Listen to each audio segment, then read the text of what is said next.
बिहार में सरकार बदलने के बाद एक बार फिर से आरजेडी के सुर नीतीश कुमार को लेकर बदलने लगे हैं। नरमी न सिर्फ लालू प्रसाद यादव दिखा रहे हैं, चाहे वो दरवाजा खुला हुआ है नीतीश के लिए इस तरीके के बयान देते हो या तेजस्वी के बयान। मेरे साथ इस वक्त जेडीयू से राजीव रंजन जी मौजूद हैं बातचीत करने के लिए। सबसे पहले तो लालू जी ने कहा कि दरवाजा खुला हुआ है, हमेशा खुला रहता है नीतीश कुमार के लिए, मुस्कुराते हुए। उसके बाद तेजस्वी कहते हैं कि अगर परिस्थिति बनी तो हम नीतीश जी को साथ लेकर आएंगे लोकसभा चुनाव में। जेडीयू क्या ऐसा कुछ मन बना रही है? देखिए, वो मतदाताओं को गुमराह करने की कोशिश कर रहे हैं। दरअसल दूरियां इस कदर बढ़ी हैं कि अब सवाल वापसी का नहीं हो सकता है। और नीतीश कुमार जी ने स्वयं कहा है कि हम एनडीए में थे, एनडीए में लौट आए हैं और अब कहीं भी जाने का सवाल नहीं उठता है। और उसकी ठोस वजह भी उन्होंने गिनाई है। उन्होंने स्थानांतरण पदस्थापन को लेकर के सवाल खड़े किए। जो मंत्री परिषद के अंदर जो सामंजस्य और समन्वय की कमी थी उस पर उन्होंने इशारा किया। धनोपार्जन का सवाल उन्होंने उठाया।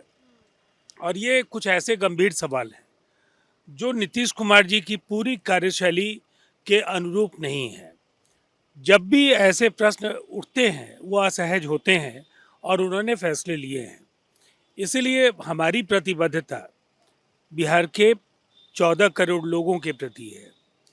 और जब एक अवसर है कि दिल्ली और बिहार दोनों जगह समान गठबंधन की सरकारें बन रही हैं, बिहार को विकास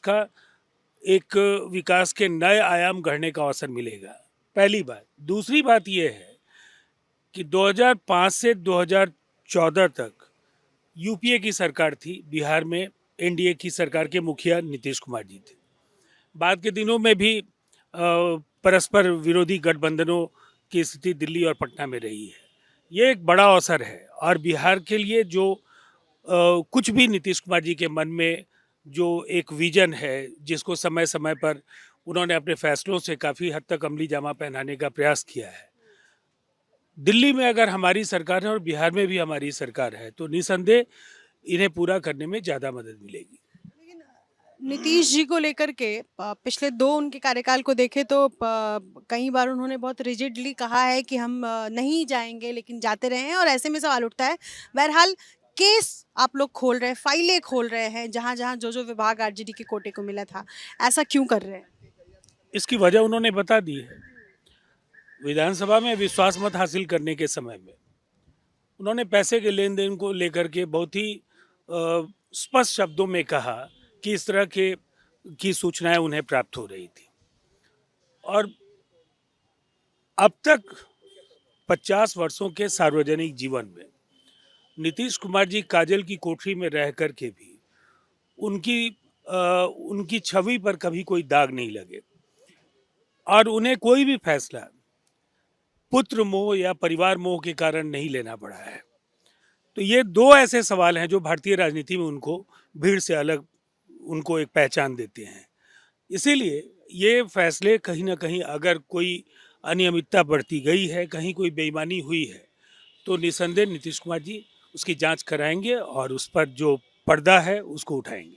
एनडीए को ऐसा क्यों लगता है कि अनियमितता वाकई बढ़ती गई है? ये क्या सिर्फ विश्वास मत के दौरान जो हॉर्स ट्रेडिंग की बात कही जा रही थी उसको लेकर ही, या पहले से भी ऐसा लगता रहा? देखिए, उन्होंने जो बातें कही हैं उसका अर्थ बिल्कुल साफ है कि पूरे 17 महीने के कार्यकाल के दौरान एक तरफ नीतीश कुमार जी नौकरियां दे रहे थे, जातीय सर्वे के आंकड़े उनके अथक प्रयास से देश के सामने आए, और जो ऐतिहासिक फैसले इस दौरान हैं उन फैसलों के साथ पूरी तन्मयता के साथ नीतीश कुमार जी जुड़े थे। दूसरी तरफ आरजेडी कोटा के मंत्रियों की चिंता, पसंदीदा अफसरों की तैनाती और अफसरों के पदस्थापन स्थानांतरण में जो अनियमितता के आरोप लग रहे थे, उसकी वजह से वो व्यथित थे और चिंतित थे। ठीक है, बहुत शुक्रिया हमसे बातचीत करने के लिए। अपने सहयोगी शैलेश सिंह के साथ निधि श्री, एबीपी न्यूज़।